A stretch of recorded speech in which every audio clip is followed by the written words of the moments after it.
in the eyes of my brother. Yo! Welcome back to another episode of the InforMILLy podcast. You joining us again? Good on you.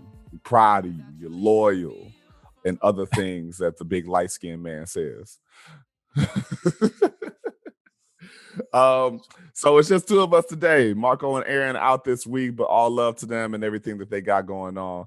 And they'll be back, just in case you missed them. But it's good old chocolate Sundays, right? Or whatever, or Thursday when this comes out. So, right. Adam, how you doing, brother? Doing pretty good. I'm definitely excited for this heat wave because I know, I think I said this last week when I was talking about being happy about it getting to the mid 30s, but apparently it's supposed to be in the 50s today. So, oh man, I can't wait. Hopefully that finishes off the rest of this wretched snow. The sooner we can be out of this Arctic hellscape, the better I will feel all around. Same, absolutely. Oh, yeah, because for me, the given is it's just nice to have warmer weather, but because of my job, I detail cars at the moment, so and a lot of these cars are packed in snow. They're they were especially when it was snowing nonstop. So a lot of these cars would be covered in a foot of snow because if this car just been sitting there for 2 months, these are new cars. So it's just been sitting in this lot for 2 months. It's just the snow just piles up. So if I'm to detail this car, I have to get all of the snow off of it, and then once you get the snow off, there's probably going to be a little bit of ice on there too. So now you got to get the ice off. It's the worst. And then having to trudge through the snow. So now I'm getting snow in my socks, in my boots. It's just it's the worst. So I'm glad I'm assuming it's over because I'm looking at the forecast and it's 40s and 50s this coming week. So hopefully it stays that way. So I don't know how you are about layers, but I'm a slender gentleman, so I got to layer the fuck up. And so if it's any help to you, in addition to my snow boots, I always have some regular socks and then some wool socks so that even if snow does get in there, I will never feel it. Yeah. I mean, let's see. So I used to wear those back in the day, when I was working as an aircraft mechanic. When I was in Korea, that would really be the only time I would really need them because we get snow and I don't live over there, but they get snow and stuff just here or whatever. Right. And over there I would, but at the moment I just don't have any because the last place I lived, it was a Korea actually, but I wasn't working outside at the time, so I don't really need it. So, but no, I just been wearing just basic medium length socks. Sometimes because I don't have a lot of them. Sometimes I'm wearing ankle socks with boots, which is stupid because the boots come up past my socks. Right. It's I don't have any more socks. So crew socks all day. No. And did you know you were gonna get this premium sock content today? No. That's right. Oh man. Nothing much going on this end. Working more and more, which is great. And got a gig coming up next week. Hopefully people are responsible and whatnot and on their P's and Q's, because if you skip a breath near me, I'm throwing whatever's closest to me, because I've gone this whole pandemic without catching corona, and I would like to stay that way. Yeah. Even though I did find out that because I technically am in education, I can be on the short list for vaccinations and whatnot. And I still have my skepticisms and all of that. And I don't know if you saw this meme recently. Maybe I can send it to you so you can put it up a post. Apparently Johnson & Johnson now has a vaccine to go with the fight, but it's 66% effective. You're like, why'd you release that? That sounds it's not good enough. That's not good enough. That's a D. A D grade. And then some grading scales is an F, depending on if you got that curve. Yeah, that situation. I know he's not the only person that uses it, but right. Yeah. But yeah, that's not good enough. Man, Yeah. So they so I saw one gif was one meme. They had that scene from Money Talks Mhm. where Chris Tucker and the two Russian dudes escape, and the Russian dudes are Okay. like hugging each other, and Chris Tucker's like, ah, like trying to be all like involved, but not really. Yeah. But yeah, only reason I would be extra in front of getting that vaccine or whatever is just because it kind of makes life a little easier and a little like calmer state of mind. And Yeah. I'm not on the conspiracy boat being like, this how they gonna chip all of us and all of Mhm. that kind of stuff. And excuse me, normally when black folks get experimented on, white folks ain't involved. And it's a lot more white people that are getting this. You know how many white women I've seen on Tinder that's been like already vaccinated, and I'm like, you're 22. What the Yeah. how? Yeah, I don't know. I think they're yeah, I'm not sure, but I've seen I don't know why you said Tinder, right? I don't Yeah. know why I thought you said TikTok for some reason. I'm like, Yeah, probably that too. yeah, but yeah, I don't know. I guess I've seen a few things, not on Tinder because I'm not on there, obviously, but I mean, I don't. I use it, it's pretty much a game at this point because it serves no purpose beyond the satisfaction of swiping. But oh, well, no, I don't even mean yeah, that way. I just mean just for the obvious reasons why I right. wouldn't be on there. Being uh, monogamous and married. Yes. yeah, but yeah, I guess I've seen a few people, but I think everyone I've seen, I think they're in the healthcare field, so I guess that makes sense. That makes Like, sense. Yeah. but man, I don't know if I should say this. I'll say it, and if they have a problem with it, I'll remove it. But so I actually was in a household where everyone in the house caught COVID-19, but I didn't. Oh shit. So I don't know if I'm immune to this thing. I mean, you Or might have the antibodies. Have you ever taken a test? no, I haven't. No. Mm. I've been tested, just the regular test, but I haven't been tested for anybody. So, but yeah, it was very weird. So Yeah, I don't know. you might have the antibodies already. Yeah, Because I've only had the regular test. I mainly have had mouth swab tests. I've been able to avoid that nose shit like the fucking plague. yeah, I had that Um, one. I got it one time, and that heifer. I don't wish bad on people, but her, I was like, I I don't know. I hope you get a flat tire on the highway, like Yeah. because it was. I was like, there's no reason for you to go back that far. There was no reason. As many times I've seen people take tests online, I'm like, you could just swab right there in the front. You get what you got to get. She did a straight medieval lance jab, well past the barrier of my Yeah. nostril. And I Yeah. was like, yeah, Yeah, no. I have no idea how and why they go that far back. But for me, I know like when they did it, it went my tears like instantly came down my face. Instantly. And and which is interesting because I remember Marcus was talking about this is a long time ago. He was talking about he Mhm. got tested and he was saying that the person like they didn't do it. I guess he had to do it himself, which is Mhm. impossible, in my opinion, to get a fair test. Because I just see how anyone can go back that far without stopping. In which I'm like, do you have to? I don't know. Like I wish I knew, but apparently, but she was saying that. I remember him saying the lady said because his eyes didn't water, then he's probably good. But I don't think that's a metric to know if anybody got it. Right. Because from my understanding, everybody that's gotten this, their eyes water to some degree. Because I now they're didn't. going back there. Yeah. That Uh, is yeah. And for me, untouched nerve endings. yeah, for me, it didn't hurt. It just was very weird. It's Mhm. like I've never felt that before in my life. So That shit hurt. yeah, That was yeah, she very must abrasive. yeah, she must have been like aggressive with it. Like for me, like I said, it didn't hurt or anything. It just was like just very uncomfortable. Like it's unlike anything you'll ever feel.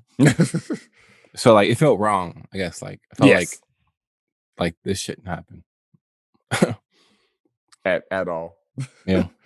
I actually have a video. I'm not gonna put it up or anything, but I actually have a video of me getting tested. Like I Okay. had it in my lap. I don't even know if she saw it because it was one of those drive-through tests, whatever. Okay. I just was curious how it would look, but yeah, Since we on the subject of COVID and all of this, and um even more than the snow, can't wait till this shit is over. Even oh though I'm yeah, sure we're gonna have to So I think it's naive to think that life will ever return to what we knew as normal. Mm-hmm. But yeah, not for a long time at least. not for a long time. Yeah. But is there anything that you miss most about pre-COVID and that you pray comes back post-COVID? Yeah, I was actually I actually brought this up as I a know I just read it. Oh, I okay. was trying to be conspicuous. I was gonna say yeah, because I actually exactly have something in mind. Okay. For me, it's probably festivals. So like music festivals, food festivals, just that probably would be the most because I remember 20 definitely when 2020, so 2019, me and Kirsten went to this it was a wing festival out in Chicago. I know you love your Um wings. yeah, it's keep coming up. But yeah, it was a bit pricey, but no doubt. but I would say the experience was worth it because like you get all these wing places from Chicago and just the area.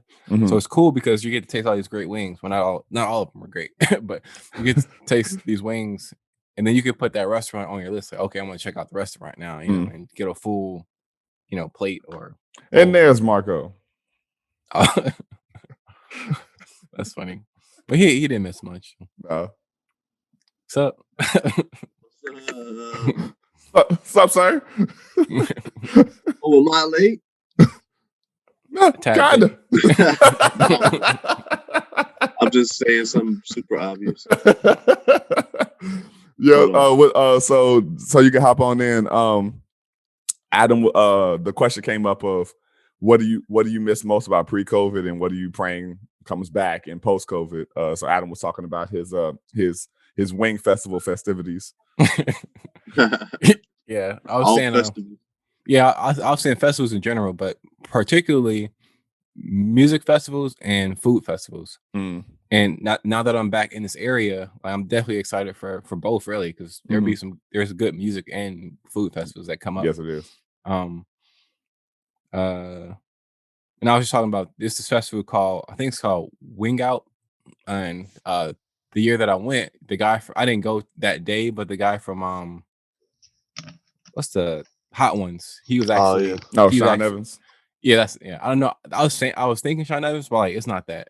That's not him for some reason. I don't know why. But anyway, I went on like this. I think I went that Saturday. He was there on Sunday. I think he was doing like a guest judging type of thing situation. But makes sense.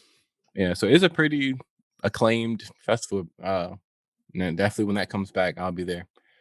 And I just want to check out all the other, taco festivals, beer festivals. You said that was here though. That's here. Yeah, it was in Chicago. Yeah, that's cool. Yeah, it's a annual thing. Obviously, they didn't have it last year, and probably won't have it this year. But does anybody still go to the Taste? I ain't been there in years. I ain't been in years. It was just the pricing got ridiculous to me. Yeah. And at a certain point, I was like, y'all not bringing nothing new. Yeah, and I think they didn't have my Cajun alligator anymore, and so I was like, I have no reason to go. I actually went to well, I guess it's been a while now, but maybe the last fest I went to was that vegan fest. Oh, word, okay. I think my homie Kahari usually cooks for that. Yeah, I saw him up there. He had some nachos.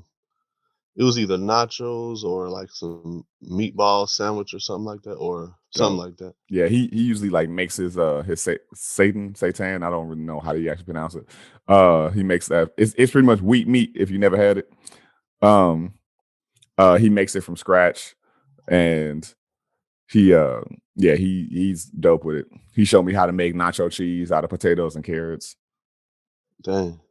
Hey, the other day I saw like a video of somebody making chicken out of like dough, and obviously I don't know how it tasted, but it looked just like a chicken thigh or breast, and when they like tore it apart, it was that texture too because they had twisted it and stuff. It was the same texture as meat. I can't imagine how this would taste. Yeah, that's what I was. Bread. It was nice and crispy too. I'm like, dang, they fried it up. Adam, your camera got some interesting things going on because you keep color jumping. Oh. No, it's fine. I just know you'll notice that in post. It actually look a lot better with that light though. Yeah. Yeah, it's a ring light we got. So Nice. checking it out. Because before I was using a lamp, and then I have a photography umbrella that I taped to it. That's what I was using before. I need to get something. Yeah, I'm using the sun and the lamp on this side. But what was it? My brother just hit me up too because the lineup for Riot Fest this year is quite stacked. Which I'm interested and confused by on how they're already planning it. Like if they know Lori about to open up some shit that we don't know. Well, she did just say like we're about to open up the parks back. I want to say this month they're about to open up the parks back. Yeah, I know Chicago recently opened up like bar capacity because I guess it was like at 40%, and I think they bumped it to like 80 or 60, maybe 60. It went up. I don't know what the numbers were, but it went up. In which I'm just going, so what's the protocol? Are y'all still making, because you're not gonna make people wear masks while you in bars and all that kind of stuff. Where people not about to wear masks no more. It's about to be over for that. But the numbers did go down like a lot. They're drastically dropping cases. So I don't know if that's in combination with the vaccine as well as just running its course. Right. Have we built I think we finally built up some herd immunity? Yeah. Yeah, right. I don't know. It's not as I believe in it. Like it's obviously real, but the way they're using it is kind of crazy. We'll see. But yeah, I hopefully will be able to get out to Riot Fest because I know Coheed is playing, Run the Jewels is playing, and somebody else that I was like, yeah, I'd like to see them live. How about you, Marco? What do you miss pre-COVID, and what are you really hoping to get back post? Man, honestly, one thing that I guess I really didn't think that I would miss as much, but going to the movies, man, like that's big for me. I love going to the movies. I probably go maybe once a month or maybe twice sometimes, but when I do go is super fun, man. I enjoy going. Yeah, same here. And you know what's crazy? I was listening to a random episode of ours at work yesterday. I think it was like episode 22. I just picked a random number. And I was talking about that, about going to the movies like once a month. Like even if it's like a movie I wasn't really crazy about seeing, like even if I was just a little bit interested, like sure. And then you got the story. You got the story about it, like, man, that was whack. It was about it, all that. Like Josh and Soul. I didn't say Soul was whack. I just have some issues. Which I did find a interesting new. It's not new, but a YouTube series called Movie Pitch by Screen Rant, where this dude plays the guy pitching the movie and the executives, and kind of just saying all the things that are wrong with this movie. And so Soul was one of them. But it's a hilarious series. I gotta say, man, I miss parties. I was never big on clubbing because clubbing is too contradictory for me. That people get dressed up in they most scantily clad wear or gang neutral attire and get go to get drunk and possibly get laid, but interact as minimally as possible. That shit I fucking hate. Also, go to 4 or 5 places in one night and just stand there way too much. Right. But I miss like the aspects of like environments where dancing was really happening. You could actually socially interact with people. You could be networking. You could just be around people. I miss that shit so fucking much. And as introverted as I've gotten with age, I did not realize I would miss it this much. That balance in my own amber version. So my extroverted side is highly neglected in all of this. Introverted side is chilling. So yeah, I gotta say that's the thing. I can't wait to be in a party environment again that feels good to party in, where you're like, oh, we're not about to play trap music for the whole time. People aren't about to turn up, if you will, because it's the biggest load of shit to me. Like, oh yeah, I'm about to go turn up, and I'm like, why is turning up so calm and secluded? Like that's not, those two things don't add up. That's not the same thing. Yeah, I will say when I rarely go out, but when I do, like, I hate when it's like that, because it's like I hate when it's like turned down all the way, like like we about to have some real fun or whatever. Right. I'm not like a partier, like big time partier, but Mhm. if I go out, like, I'm not trying to act like I'm having fun, you know? Right. Because getting drunk is not the goal. Using liquor to get over, my own shyness and talking to people and all that kind of stuff. Like that's what all of that's for. I believe they call it liquid courage. In which even that statement of liquid courage, I think, is not necessarily true. It just it helps you get rid of the self-consciousness. I don't know that I have more courage. I just know that if I say some wild shit, I have an excuse now. In which I'm not gonna say nothing mad disrespectful, but yeah. Blame it on the that wasn't that Terrence Payne? Jamie, what Yeah. you mean? Was that That's his Jamie first name. Foxx? I can't remember. That's Jamie Foxx, yeah. Oh, okay. I could. Dang, I thought it was T-Pain. I thought it was. That's what I was like. I thought it was T-Pain. I couldn't remember Oh who it was. man, that's the legend. Oh, I guess they both legendary in their At this own point, yeah. I don't know what it is, but me and Kirsten have been trying to figure out what this, like, every time something is mentioned in our vicinity, it's like we ended up talking about it on the podcast, and it's or like I heard it recently, and this is why I say that. So last episode, we kind of kicked it off, and we brought up that song, like, I want to kick it tonight, so tell me what that thing smell like, whatever. Like Jesus, yes. And I mentioned the fact that I literally woke up that morning, and for whatever reason, that song was in my mind. I played that song that morning. Earlier in this episode, I mentioned the fact that I listened to a random episode. I think it was episode 22. And I was like, dang, I actually mentioned something about the movies or something in that same manner. And now, fast forward to now, we mentioned Jamie Foxx. Jamie Foxx is also mentioned in that episode 22. We had this long talk about Jamie Foxx. And I'm like, yeah. And it's like almost every week there's some type of relation to how this is all tying in. Synchronicity. And it's so weird right now. It's in real life, this is all one big episode. It's so crazy. Or like how we were talking about, I don't know what episode it was, but it was the episode where like we were talking about like charging people, for your services or something like that. And we were trying to figure it like out. 2 episodes ago. Yeah, and that happened to be like around the same time Kirsten started shooting the behind the scenes for this production. It all happens at the same time, and I'm trying to figure out what the heck is going on. I mean, the saying goes, art imitates life, and life can imitate art. Yeah. Maybe. Yeah, I'm gonna keep a journal now. Just start keeping it, like, on this day. This was said. On that note, though, say you're gonna turn into 23 Jim Carrey, but y'all never seen that. Yeah. He was like obsessed with cracking this code. Yeah. Right.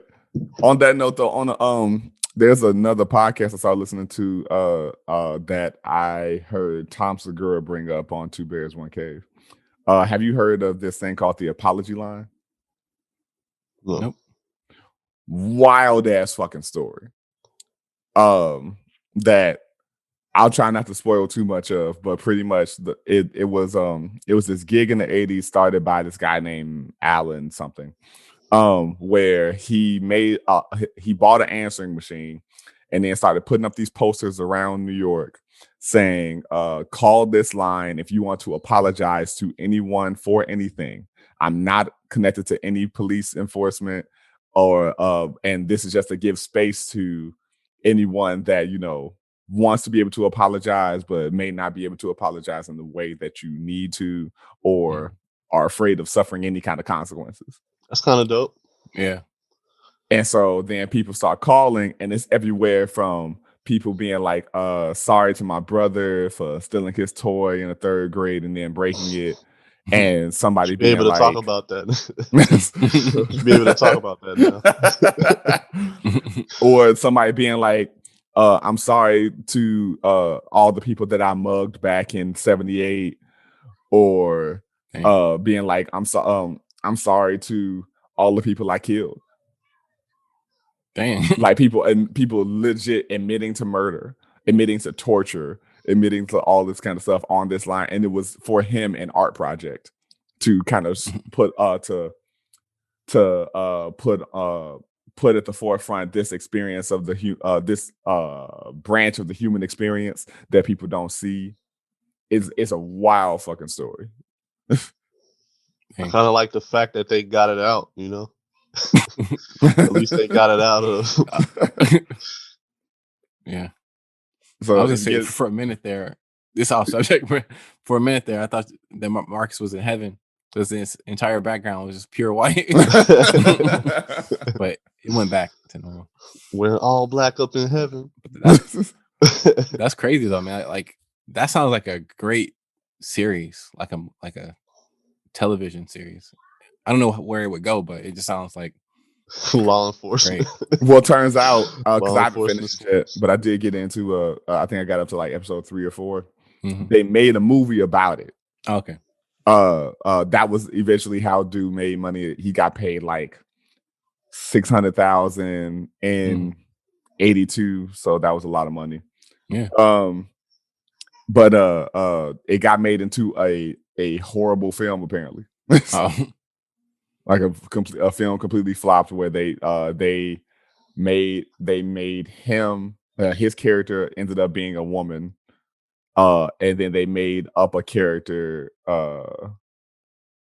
that she was pursuing in order to create sex interests and all that kind of stuff. It just ended up being a flop of a movie. But Mortal Kombat making up character. Hey, but that new Mortal Kombat looks fantastic though. Yes. I still haven't seen the trailer. I just love I heard a lot about it though. Shang Tsung, like that's the perfect dude. You think Shang Tsung is the perfect dude? Have you watched? I'm just putting on other people's shit just because, you know, I'm and who go look at it. Are y'all familiar with Patrick Cloud? Social media dude. He does a lot of stuff with Kevin on Stage and All Deaf Digital. Sounds super familiar. I'm sure. Is that to do with locks? Yeah. Okay, yeah. Yeah, I thought so. Adam gonna flash his face. Yeah. He has a little mini series he made of it was called Regular People Competing in Mortal Kombat. And so he made a character named Punchy. Where they were like he kept introducing new characters in the little skit. Well, no, he just kept being he was himself as this character named Punchy, who didn't really know what Mortal Kombat was. He just thought it was a fighting tournament. Oh, okay. And so he shows up like, you know, the person who signs people in is like, all right, what's your power? And he was like, what do you mean power? And so he takes the sign-in sheet and he's like, Sub-Zero shoots ice. How? He's like out of his hands, I think. Like, what do you mean? It's like, and so he explained to her. He's like, so what's your power? Low sweeps. Hey, that mug deadly. It's a hilarious thing. Just putting on other podcasts. Why not? Other artists and people. But yeah, I got a lot of that. Go ahead, shoot something off. Why not? This All will be the love episode. We're just showing love to other stuff. So I feel like this is very relevant. But so there's this. Apparently, it's not like an ongoing thing. They only put out like maybe like 8 or 9-10 episodes, but even in that, it still was great. It's called Louder Than a Riot. It's I just yeah. so it's by NPR, and it's great. And what they do is it's pretty much about how law enforcement targets rappers pretty much, and like criminalizes them, and in a lot of cases harasses them. But the reason why it's relevant is because they have an episode about Bobby Smurder, and it's relevant because he just got out of prison. About a week ago. And actually, after doing like Right. 6 or 7 years, I think. And it's really good. Like it's very well. Like they put a lot of money into that. You can just tell it's very well produced. And it's very eye opening because I mean we know police target people, but I just Right. didn't realize they were like that. Like for example, apparently they have something called the hip hop police in New York. I didn't know that was a thing, and their whole job is to legitimately follow hip hop artists. Not let them try to shut them out of shows and Yeah, harass them at shows and stuff. yeah, like the Wow. rapper Casanova. Mhm. He I think he was supposed to perform at Rolling Loud, but I think in New York, because I think they have it in different places. Mhm. And I guess he was on the docket. I guess him and some other artists, but and the police was like, you can't let him perform, and if you do, we're gonna shut the whole thing down. So obviously they didn't want that to happen, so he couldn't perform. So it's just crazy how like I didn't even realize that was a thing where like police are actually like targeting people like that, and it's a great, really good podcast. And it also made me think a little bit differently of Bobby, because like although he didn't kill anybody, is like I mean, but his friends definitely did. And then when you hear that story, it's kind of like, dang, it's a real messed up story, like Right. how that happened. For So for anyone who yeah, doesn't know, can you give like the cliff notes of the story? for that story specifically, Yeah, for the Bobby yeah, Smurder obviously that's case. what you mean. So yes, uh, so okay, so as you hear in his infamous song, he mentions GS9 quite a bit, Mhm. and you know they'll tell you, oh, it's just a record label. You know, it's kind of where we're from, et cetera, et cetera. But Mhm. essentially, it's a gang. Like when you hear like them talk about it, it's a gang. They sell drugs.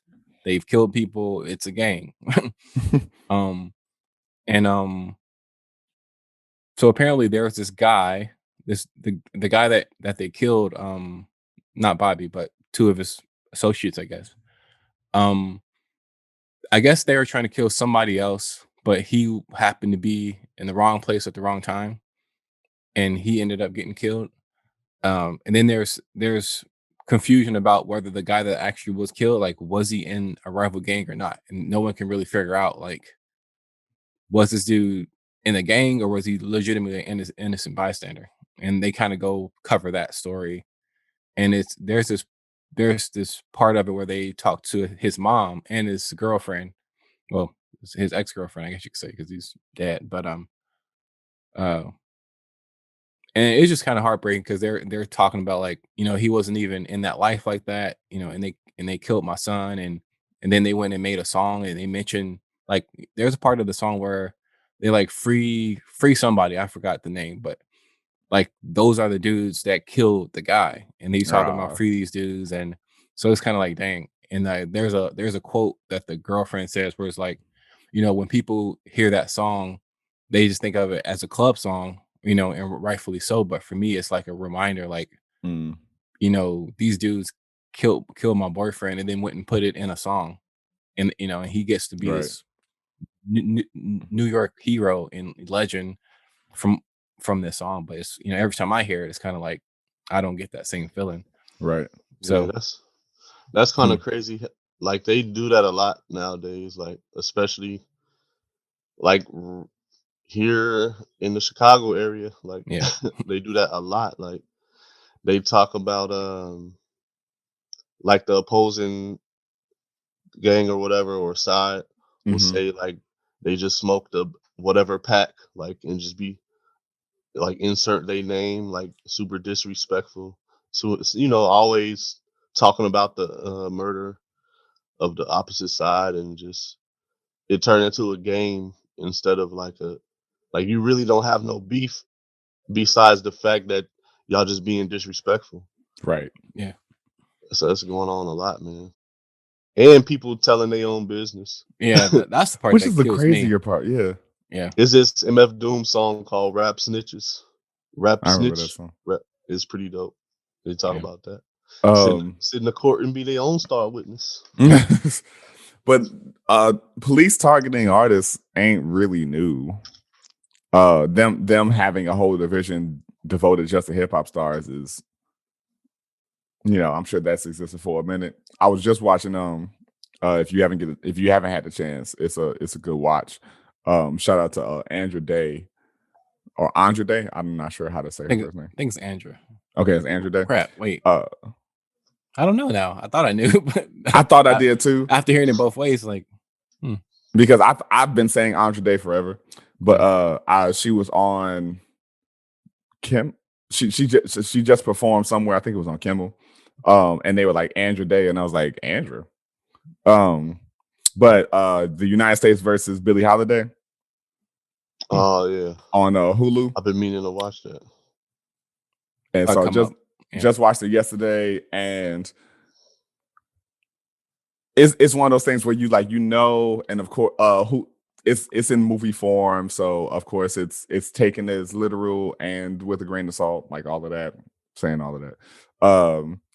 But it is one of those things where you're like, how many examples do people really need of U.S. targeting Black folks? A long history of U.S. targeting Black folks who ain't really doing no harm to nobody, but they want to perform some kind of psychological warfare and legitimate warfare because they think that the psychology of the country is at stake.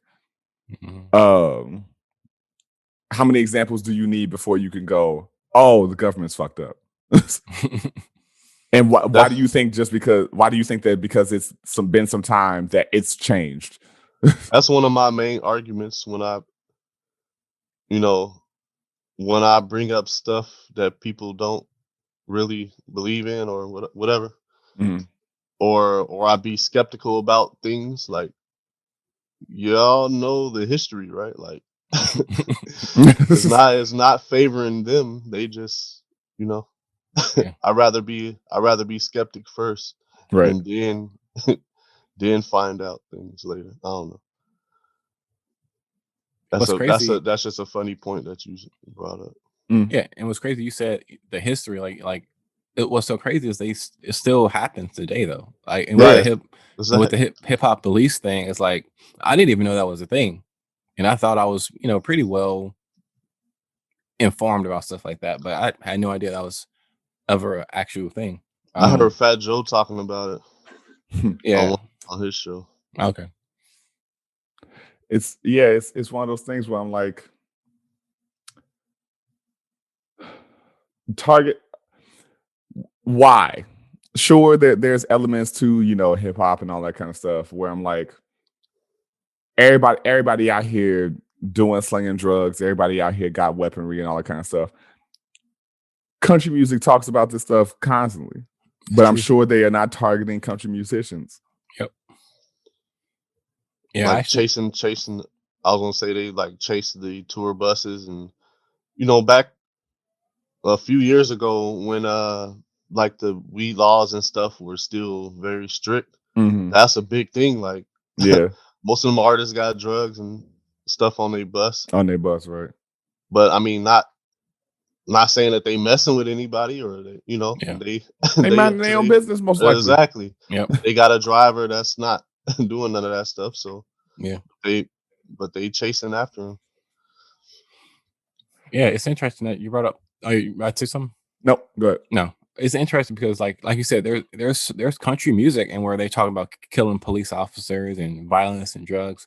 Mm-hmm. Actually, back when I was in college, I actually wrote a paper about that. It was called something about, it was like why rap has a bad rep. I was trying to do a little play on but and I was like, man, I don't know if I should write this. Like, my teacher is some old white lady old white lady, she, from South Carolina. That's where I was going to school at. But I was like, you know what, I'm gonna just write it anyway. And I was just kind of going down, essentially just saying that yes, there is violent rap music, no doubt. But then there's rap music that is no violence in it whatsoever. And then you have other genres where it's like, on the surface it seems all innocent and blah blah blah. But there's plenty of country music that, like I said, that's talking about killing police officers and doing drugs and doing all this stuff. And then I had a point in there where I quoted a lyric. I forgot what it was, but it was from some country song, and it was violent. And I was like, if I didn't tell you this was a country song, you would have assumed it was from some rapper. And I was making all these points, and my teacher, she actually was like, she loved it. Apparently, she was like, this is great, blah blah blah. And I don't need to praise myself or anything, but no, go ahead. She probably needed that. She probably Yeah. needed that. Yeah, I mean, she was saying like, a lot of people wouldn't think that this was the case, and people do believe that all rap is violent and talks about drugs, and yeah, a lot of it does, but that's not the whole genre. Right? We know that. I don't need to tell y'all that, but that's the propaganda that surrounds it. Is that rap is only degrading toward women and talks about drugs and violence, and country music is all pickup trucks and liquor and girls. Do y'all ever hear people say stuff like that and just like, what do y'all like try to school them, or just be like, man, I don't even have enough time to it depends on time, place, and energy. Yeah. Because sometimes I hear people like say stuff like that. It's like, for one, I know you're not even qualified to talk about this. You probably heard like 10 songs and going right. off of that. Or what you just haven't looked at the whole thing. Basically, you just hear the radio or something like that. Yeah. For me, to answer that question, I don't think I have like tried to really talk to anybody like that. Because like Josh said, I don't think I've ever been in that place.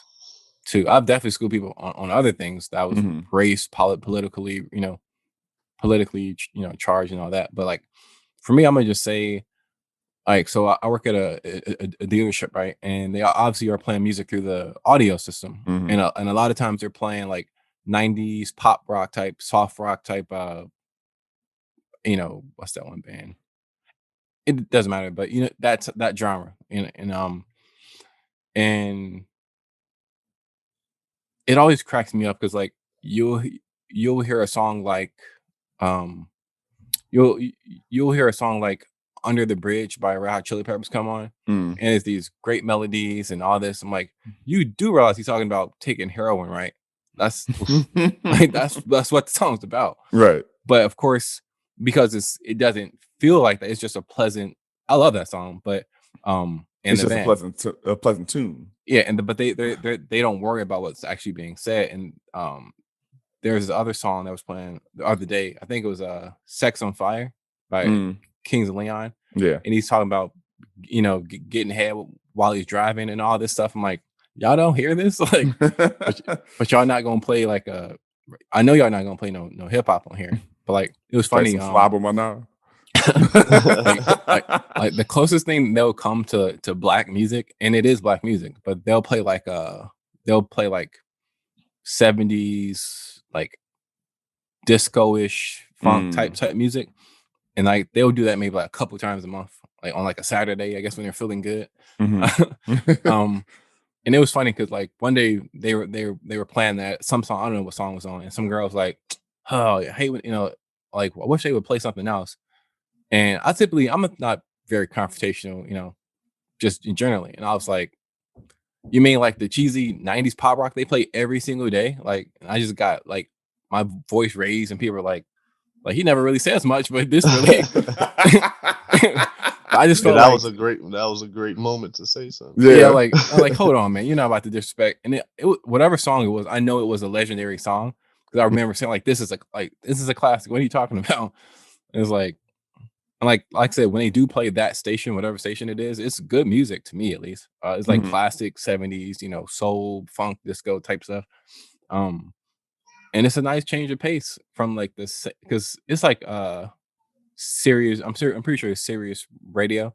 Oh, okay. And typically they'll play like the same songs if you're listening to the same station. So they'll play the same station for like 5 days in a row. Like we're just hearing the same song over and over again. Oof. And then when they finally change it, like, thank you. It's a nice change of pace, you know. And then they will complain about it. Like, all right.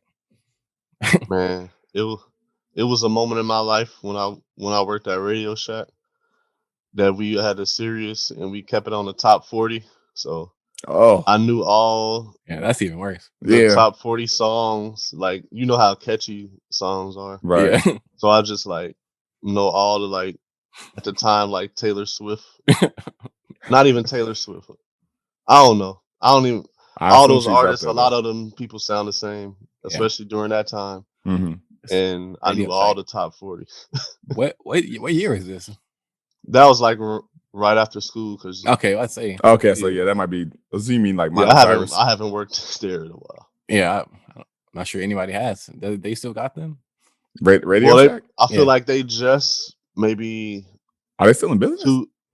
Maybe like 2 years ago they got rid of them all. Like they slowly phased them out and like because they went out of business several years ago, didn't they? Yeah, because I know they can. I know like you can go bankrupt but still be operating, right? And maybe that's what it was.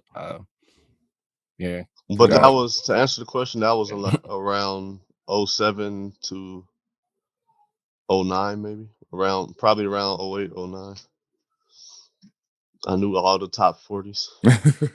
So if any of them songs come out nowadays, I still know. What if you could think of it, this may be too on the fly. What's a kind of bad pop song that you just really vibe with? Oh, okay, yeah. Oh yeah, I got some of those. Go for it. I don't. I'm hoping what you say is gonna bring something back to me, but it just popped in my head. I know I have some, but it's gonna be hard bringing them up. So for me, I guess the first thing that comes up, this is embarrassing to say, but it's "Party in the USA" by Miley Cyrus. But here's why though. Because I heard a mashup somebody did where it was that, and they did "Party and Bullshit" by Biggie. And they did a mashup, and that made me like the Miley version as well. That's hilarious. That's kind of but that's one. I'm sure there's others, but oh yeah, what's that one chick's name? Alicia Cara.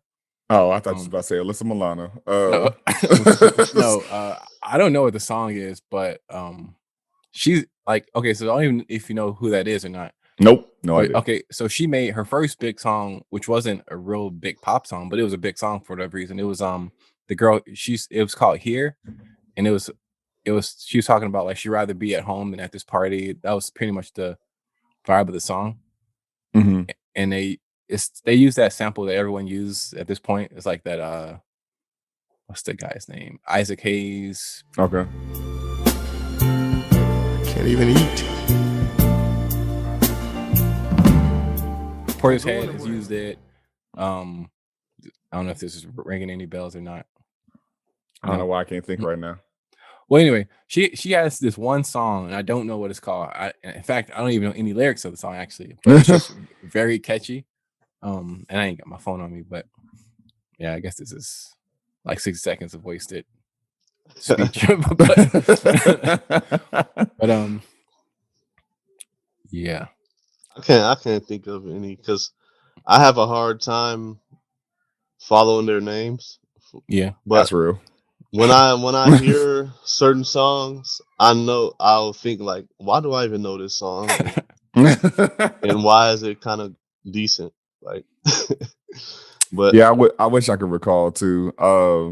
And I asked the question because just in case you already had something in your back pocket. I think the last song, and this wasn't even like a big pop song or anything like that, but I just know I was like, the song was It G Ma. I don't know if you remember this song. It was It G Ma by what's his name? It was a Korean dude. Keith Ape. I know what you're talking about. I'm not familiar with this Where one. he's like yelling. Yeah, because like Ijima, Yeah. underwater squat, The Ninja Star. ninja I'm not- star rapper. I'm not familiar with this. I know that. It's And they did a whole remix with like with Waka Flocka and like and a bunch of folks. And the thing about Ferg and some people. yeah, the reason why I like the song is because I was like, it's hilarious. I don't know why I feel like it's slightly racist toward themselves. Just because they were like Ninja Star rapper, and I was like, yeah. Yeah, they were saying all like stereotypical type stuff. yeah, about what almost seemed like the Asians that they weren't. And so I was Yeah, like, yeah. Yeah, Ninja Stars. I'm really Asian. so I was like, okay, the reason why I like had a hate love relationship with this is because I was like, I know if this song was in English, I don't ever want to learn what this is in English. Most of the song is in Japanese and in That would Korean. be you guessed it. It's literally the same pretty song. much That's what it sounded like. Like when you were singing it, that's what that's what it made me think of. Yeah, they pretty much because took it's that the whole same beat, it's the same, flavor. it's the same like tone and everything. I'm pretty sure Yeah. they kind of stole it, but but I was like, I never need to know what this song is in English because then I know I'm not gonna like it. I like it because I have no idea what the fuck they're saying. With the exception of the very last dude that raps, because hilariously, the two things I can make out, he says in English, but he's saying it in his accent and whatnot. And so trigger warning, I'm not trying to do a racist impression. This is how he fucking sounds. He goes, you hear in the background one of his ad libs is new kicks. And I was like, wait, what? And then eventually he goes, Era Fossa One. And I thought that was fucking hilarious. Because he says it so like hard, Era Fossa One. Somebody said new kicks. Yeah, he was saying I couldn't make out what he said at first. And then he said Era Fossa One. And I was like, oh, he said new kicks. And that's fucking hilarious. Man, that's funny. Actually, if y'all heard what's the Freddie Gibbs album, Bandana? Yeah. He got in the intro. Yeah, in the intro, he got like a Japanese or an Asian guy talking in English too, and he's saying like gangster stuff too. It's funny. It's just like that. Like you beat your ass. So if you haven't heard Ijima, go listen to it because it's just a fun time. Yeah, it really is. Go watch the video too. Have the lyrics, yeah. That's funny. But yeah. Trying to think if there's any other. I got another one. Go ahead. Honestly, a lot of songs by, I don't say a lot, but a few songs by Ed Sheeran are kind of like that for me. Where it's like I feel like I'm not supposed to like it, but I do. Like Shape of You. Mm-hmm.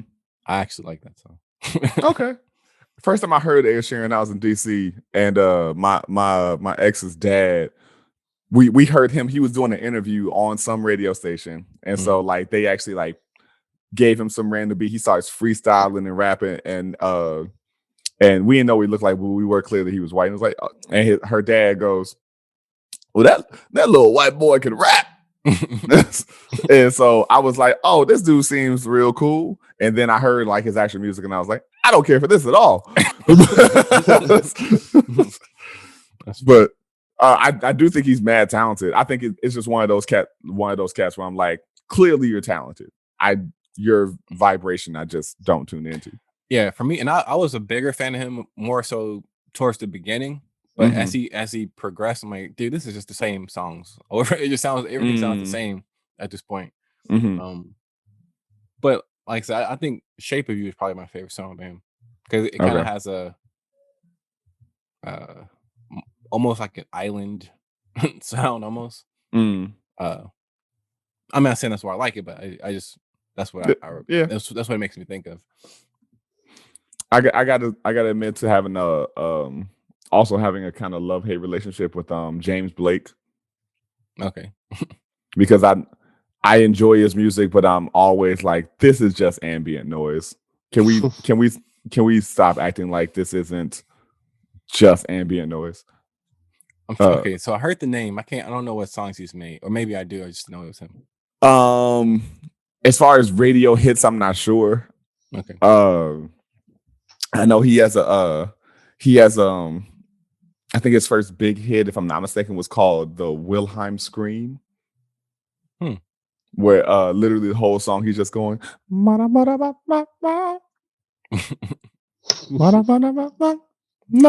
anymore. like that's just the whole song, and it's like real cool. It's what I would assume the kids go, oh, it's a vibe. It's that it's that as albums. Okay. In which some of the songs sure are I've heard really something dope. by him. Yeah. Some of the songs are really dope, but also a lot of them just be like happening. Yeah. I guess you could say I guess I'm kind of like that with I don't know how to pronounce her name. I don't know if it's Ariana Grande or Ariana Grande, but I think it's I Ariana Grande. About her was like, I think it's Ariana. Okay. I thought it was Ariana. I don't know. Yeah. Okay. So with her, for the most part, I don't mind her. For the most part, I don't mind her. There's some songs I like, and there's others where it's like I'm not so much. But I don't. I'm on the fence with her. Like I don't mind her music. Like if it come on, I probably wouldn't turn. I think she's a music industry machine. Yes. As in where I don't know what percentage of her music is from her, but like she writes, write, or even just have a big part in the production of her music, like writing or sound wise. But I will say that her music, her voice is good. Like I agree with you. When she's not like she used to do this thing where she kind of you can't hear her. To me, like you can hear her voice really, but when she really sings, like she sounds pretty good. She has a good voice. Yeah, and to touch on like you're not sure how much she's involved in her actual production, like writing sounds. That I don't know either, but I'm gonna say this though. I would guess say a lot of, especially those humongous pop stars like her, I would guess say most of them are just singing the songs. Yeah, I'm not saying she's never wrote anything before, but I was gonna say that, but I don't know facts wise. So, but I'll agree with you with that. But from my understanding though, she's a pretty personal artist, so I think she probably does write more than the average pop star.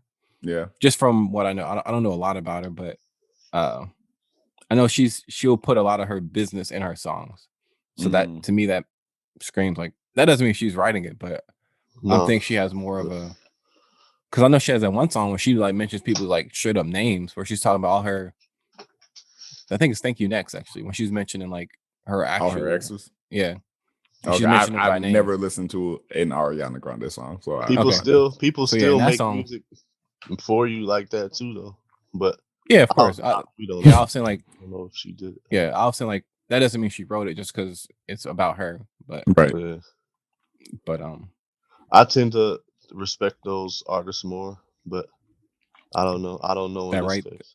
Yeah, like not that because obviously if you like a R&B or pop singer, it's not necessarily expected that you make all your music and you involved in that process 100%. But I think I do respect that artist a little more than the ones that just I got this song from blah blah blah and it's perfect for me, which it may be an amazing songwriters got to make their money too. Not every songwriter. Yeah, I'm not. Yeah, and I won't diss that whole industry because it's value in that and whatever.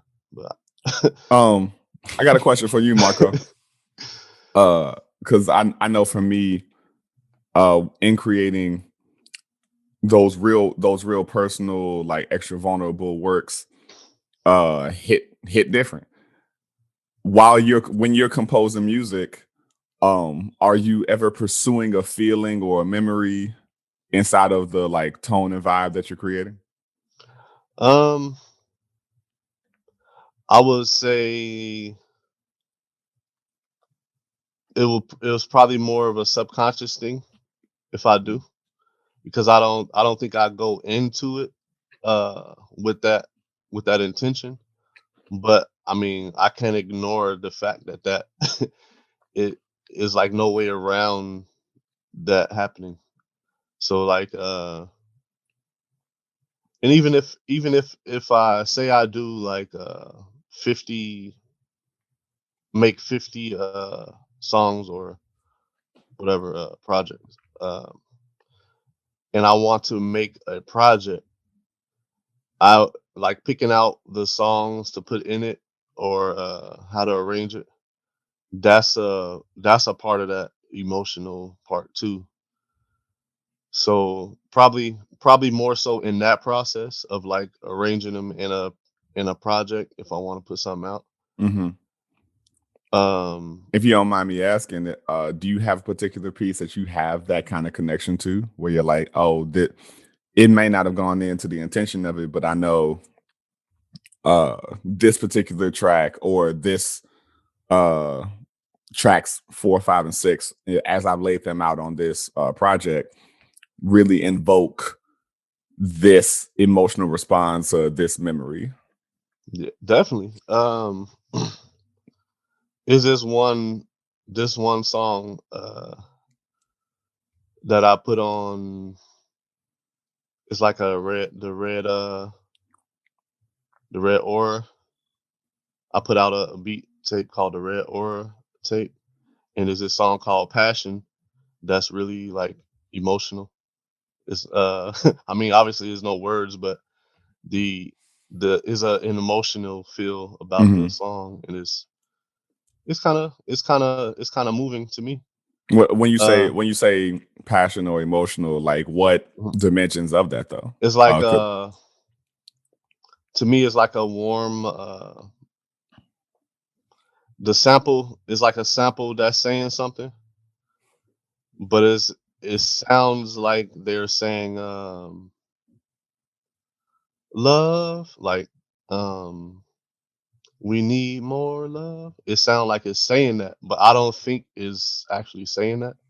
mm, But the feel of the song to me is, a loving warmth type feel.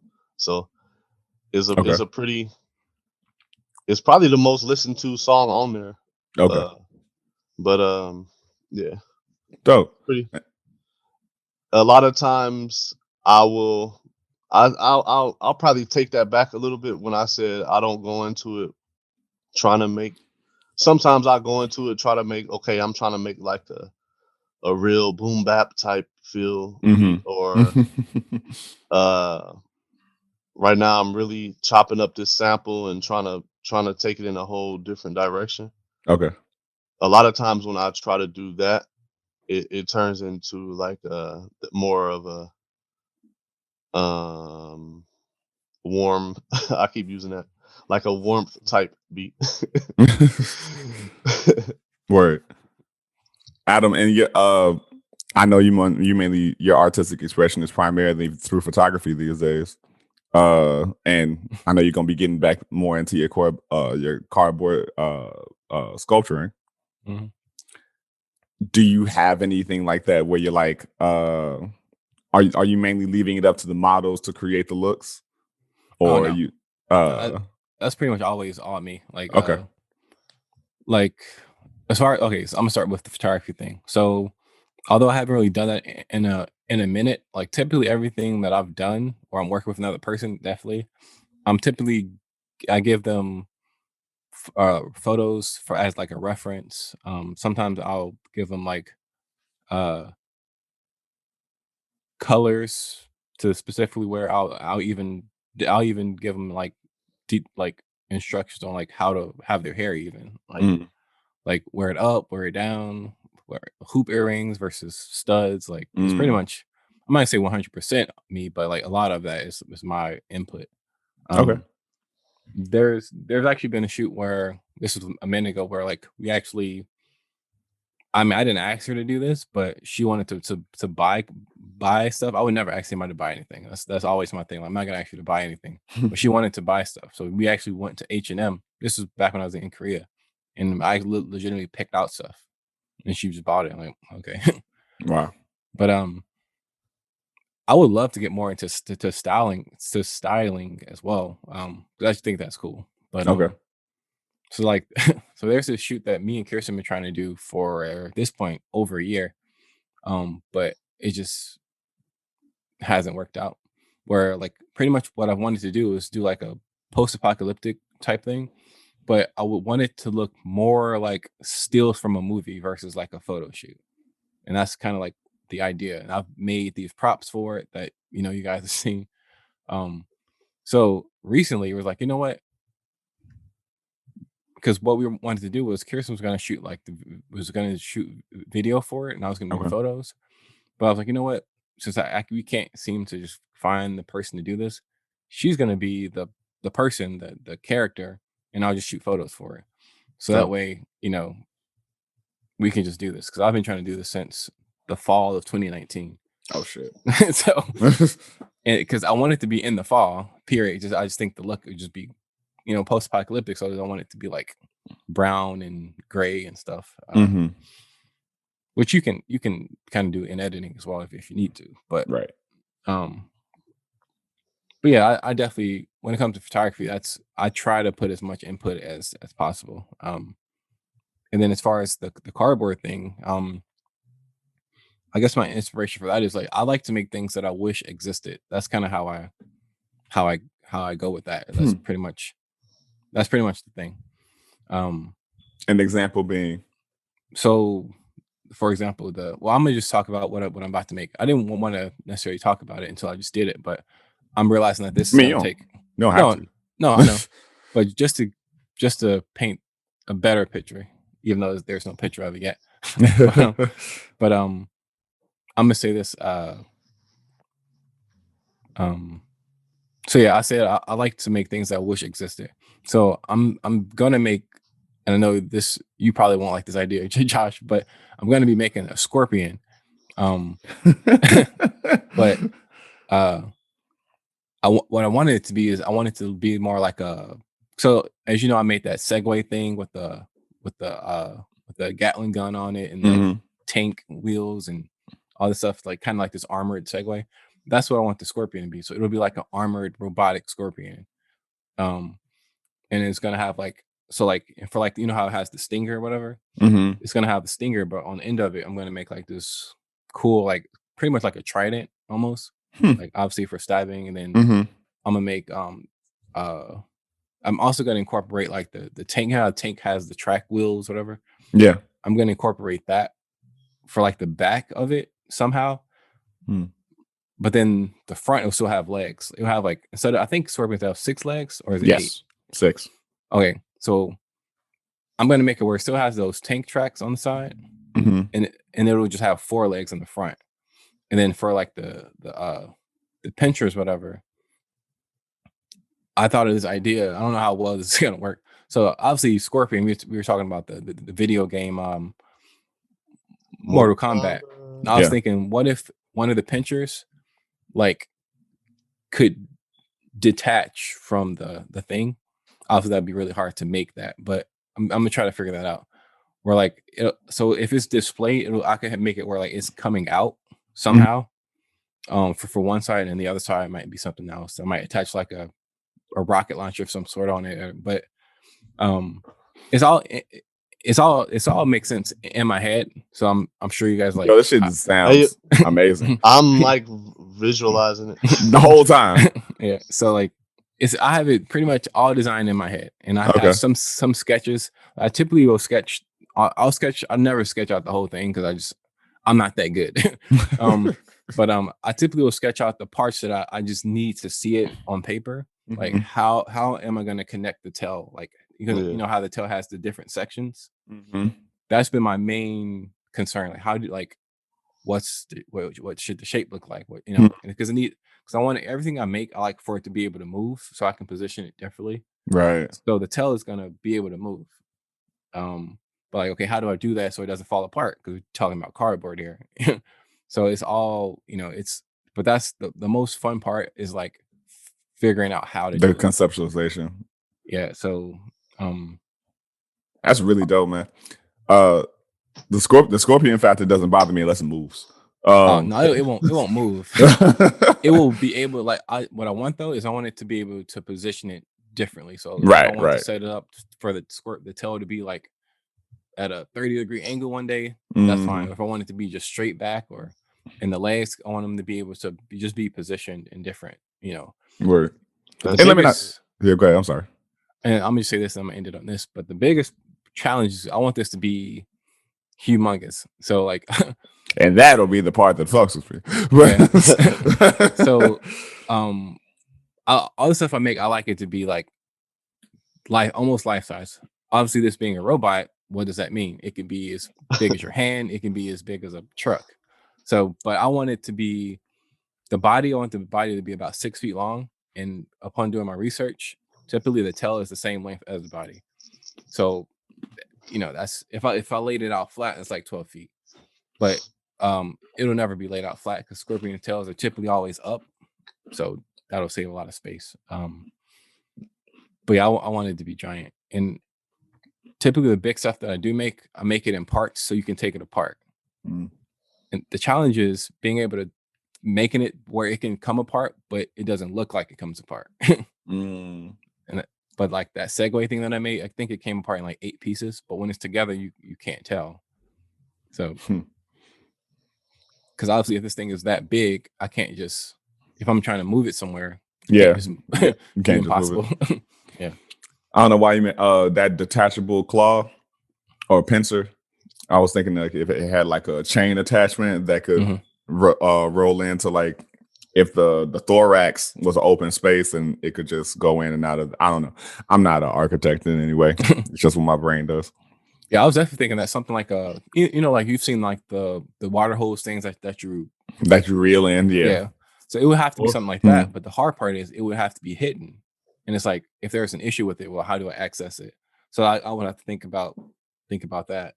And or it could be high tech stuff. Like rocket. Yeah. You know how some arms would be like rocket, like, and then somehow satellite back or whatever. That could be a way to do it.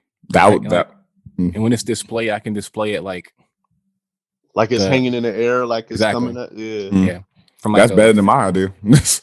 I was just thinking that you make the crank one of the legs. Yeah. That remind me of you know how they make steampunk renditions of stuff, or I love steampunk, or just steampunk, like they'll make that in a steampunk version of it. You could do like a cyber tech version of it and all that. Yep. Yeah. What's cool about this, and I'll end it on this because I want people to. You're good. Just talking about scorpions all day, but what's so interesting is the way that I make these things is I almost always, it's like they're semi on the fly. So it's like I have an idea how it's going to look, but I typically just kind of build as I go. Because I don't have because to be able to plan out every detail or something like that, for me, I couldn't fathom doing it. Especially how I'm imagining it. It's like, it's almost one of those things where I just won't know until I get to that step. Okay. So for me, I want to start with the tail, if that's what you even call it, but I want to start with the tail / stinger, because I know that this being a scorpion, that's like the thing. That's what everyone knows a scorpion, like this tail and the little claw things. So if I feel like if I nail the tail, where the nail is like absolutely amazing, then I feel like everything else, all the other design decisions would be based on the tail. So like, if the tail has this certain shape that I use a lot, I'll try to use that same shape in the body so I'll base it based on the stinger or tail, whatever. Because I feel like if I said this already, but I feel like if I nail the tail, everything else will just come together. And I can base all the sizes, because I know the body typically is the same length as the tail. So that'll help me with measurements and stuff there too. Right. So Yeah. One could argue that is most people's pursuit is to nail the tail. Yeah. Hey, yo, have y'all seen that like a YouTube series of this guy? He's a professional. He draws Marvel characters or whatever. So his son makes these drawings, Oh, I like know what you're crayon or talking whatever, about. Yeah, and he turns them into like real legit, like comic animation. book, Yeah, that shit's characters. dope. It's super dope. Like I've he, seen something like that. I don't know if you're his talking about the same son. guy. I think there's a few different versions of it of Okay. people doing it on the internet. I wish I had the dude's name though. He deserves a shout out because he's super dope, and his son is pretty creative. Yeah. So it's like, you know, when you that little, you thinking of like, I want to Yeah. with wings and with a, Yeah. and so he does all that stuff, and then he turns it into like a dope Marvel character. Mm-hmm. I've seen all of them. Like it's dope. I haven't seen it That in a while, reminded but I'm me pretty of sure it. I saw quite a few. It's yeah. So the thing I saw was it was again, it was a son and father type situation, and Mm-hmm. he would draw these characters, but they weren't Marvel. They were more in the Japanese style. Mm-hmm. They were kind of like that. Is like that, or is it like straight Well, up? when I say Marvel, I really just mean like DC Marvel. Yeah, like I American didn't comics. right. I don't mean anime, Okay, yeah, but because the I'm guy I'm sure thinking they of got anime. something like that too. Yeah, Yeah, Right. I'm thinking anime too, but yeah. I don't remember where the dad actually works, like what company he actually works for. He has history with Marvel. I don't know if Okay. he's currently. I believe he currently works with Marvel Okay. on one of their things. I'm gonna check that out though, because I think we're talking about two different people, but I'm sure it's just as great. Yeah. Yeah. If not better. But I'm curious either. Speaking of Marvel, y'all watching WandaVision? Spoilers. Yeah, I watched Oh it already. man, I haven't. Yeah, it took me by surprise. I wasn't because at first I wasn't even interested. I'm like, I don't know if I'm really interested. Then I'm like, you know what? Let me just watch it. The episodes are short. And then and I won't spoil anything, but the first few episodes, I was like, I'm not sure where this is going. And then I finally figured out where it was going. I was like, okay, it's good. It's a very creative show. It is. It's one of those things where I'm like, those first 2 episodes drag, and you're like, I'm more confused now than when I came in. What's the point of this? I get that it's a show kind of only meant to last for a season. I may have said this on previous episode, I don't remember. Because it's too long for a movie, but not enough for a multiple season show. Mm-hmm. At least as far as where they're going. So have you finished it? I've caught up, yes. Okay. So for me, yeah. I mean, I think they called it a miniseries, but I feel like it could easily be another season from what I saw, at least. From what my assumption is that it could easily be another season if they're gonna use these shows to tie together future movies, and then build the story from there. Because that makes sense. As a comic reader, or a former comic reader, I haven't read American comics in a minute. There's aspects to how they've built these characters that I'm like, I'm glad they're introducing stuff like what Wanda's source of power is and all of that kind of stuff. Mm-hmm. Because in the comics, she's done like wild shit. Like she eradicated mutants from the world.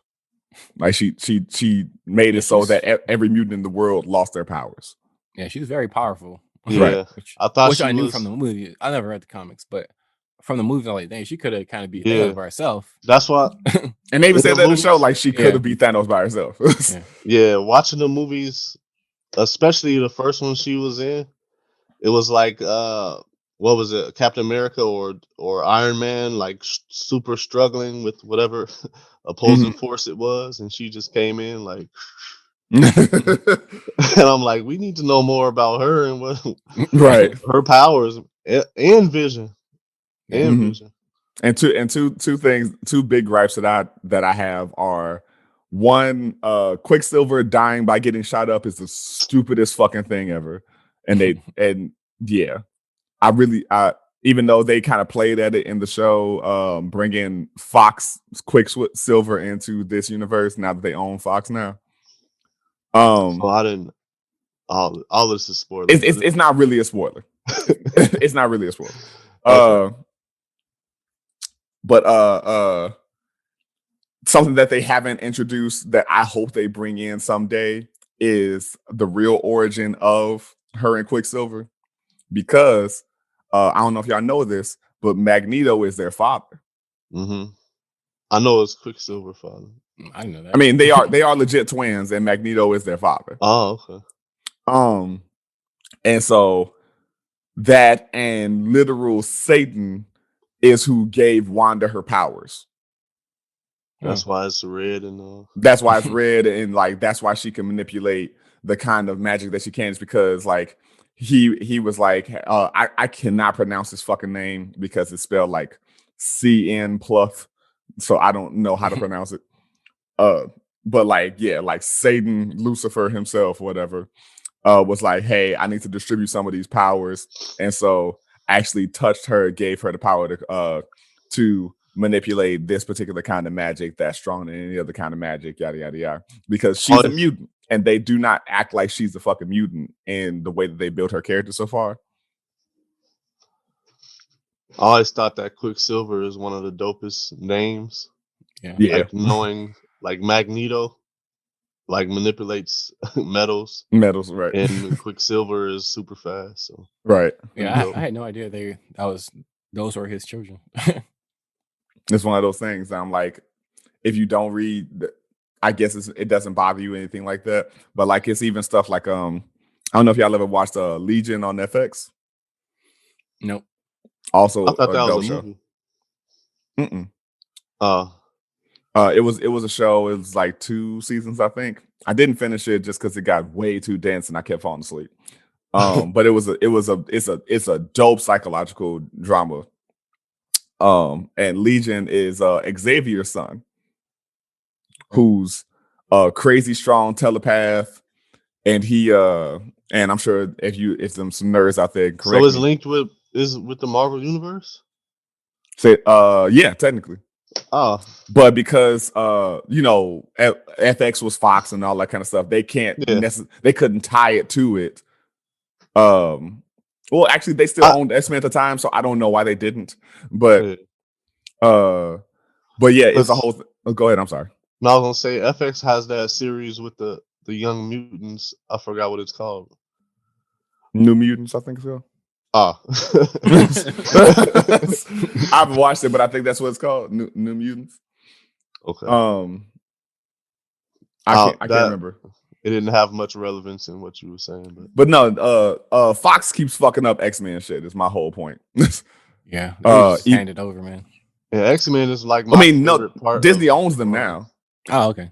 Yeah, I did hear that. My bad. No, I was gonna say the show. Their old shows are on HBO. I mean, Disney, right? Mm-hmm. Sure is. Because there's even a character in I don't know if y'all remember X-Men First Class. There's a can't remember his name right now, but there's a black dude character. The dude that died. That died. Yeah, I don't know his name either, but yeah, I know what you're about. The bit and the biggest fuck you to anybody who knows anything about it is like he literally can't die. Yeah. as a character, his mutant power is that he can adapt to anything. Yeah, and so he was the first person to die. He was the first person to die. I was like, wait, what the fuck is happening? Dang, that's like an ultimate diss right there. But yeah, that's enough of my comic rant. Is I can be okay when people make rewrites for shows and TV and movies and all that kind of stuff. I just be like, don't take away these things that are so pivotal unless you're trying to make that a big reveal in a movie eventually. Another thing I hate a lot is when like a villain, that's like a prominent villain in whatever said comic book, like dies super easily in the movie. It's like, no, they struggled the whole time. They go back and forth a lot. Right. They just don't. You just introduced this character and they killed them already. 60 minutes later, they're dead. Yeah. Right. This is a lifelong rivalry. And you would think people would learn from like Rocky for example. Rocky lost in the first movie. And then came back to, eventually beat Apollo Creed and whatnot. But I'm like, heroes can lose. We know you're going to make a sequel anyway. Yeah. Or the villain doesn't have to die. Endgame showed that like people really do kind of want to see that too. The bad guy, even though like we love to hate it, we still loved it enough. Endgame or Infinity War? Infinity War. I mean, yeah, Infinity War. What? Yeah, when he pretty much killed everybody. Yeah, it was shocking. Go like he's not gonna win. Obviously, it's like it's like even though it's not the final movie, it's like they're still gonna end it with them winning, and then but then like no, he won. Movie's over. It's kind of funny. It's kind of funny that like they that arrogant, like Sylvester Stallone had to be pretty arrogant to think like Rocky is definitely a hit. Like I could make him lose, and he must have had in mind that he was coming with like 5 more. Right. This is gonna be a hit. I'm coming with Rocky 16. I'm saying this though. It kind of ties into Marvel. It's not Marvel at all, but so there's this show that I started watching on Netflix called Ragnarok. That's a great series, man. Yeah, which is like it's not Marvel related, but it is like Thor and stuff. It's more so like Norse mythology. Yeah. And like I've been seeing it, and I posted about this on Facebook. Like I've been seeing it like and I was like, I'm not really interested. But then I was like, you know what? I've seen almost everything on Netflix. Let me just watch this. It's dope, man. And I was definitely surprised and impressed by that one. I've been waiting for season 2 for a while for that. Yeah. Apparently some like little, like how it'll say it's like a new season is coming or something like that. Yeah. So apparently it's kind of. They've been saying that, man. Yeah, I haven't even seen the. I'm gonna watch the last one today, probably last episode, but I enjoy the villains. Yeah. Did y'all play that last God of War? It was rooted in that. Nope. I never played a God of War, honestly. No. Wasn't Assassin's Creed have something to do with like Vikings and Nordic stuff? Assassin's Creed has jumped over every mythology timeline. Pirates. They'd have been pirates. They'd have been patriots. They'd have been I think the last one does. I never played Assassin's Creed either, but I think the last one does mess around with the Viking world, if I'm not mistaken. They should make a gangster one. Assassin's Creed Hood.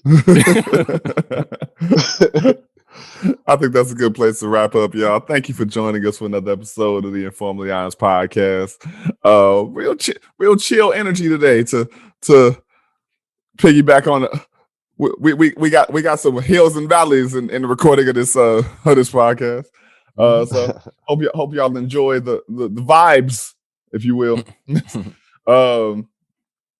Last thoughts, fellas? I would say, keep supporting. We definitely would like some more reviews on Apple Podcasts if possible. Some comments on YouTube and Instagram, because that engagement helps. So even if it's just like an emoji, that's just any engagement. Show us that you peeped it. Yeah, look out for some more guests. They coming. So they coming. That's all I got. Marco? I don't really have much. Sorry for my lateness. And keep your head up. Word. Whenever you have any conversation, engage in any connection, please follow. It's not really our lead, but we gonna claim it that anytime that you are trying to, connect deeper inside of your relationships or in your past relationships. That no matter what, you are being forthright, vulnerable, and most of all, honest. Peace, y'all. Peace out. Can't look in the eyes of my brother without shedding a tear for my brother. I really wanna try for my brother, 'cause I truly do feel for my brother.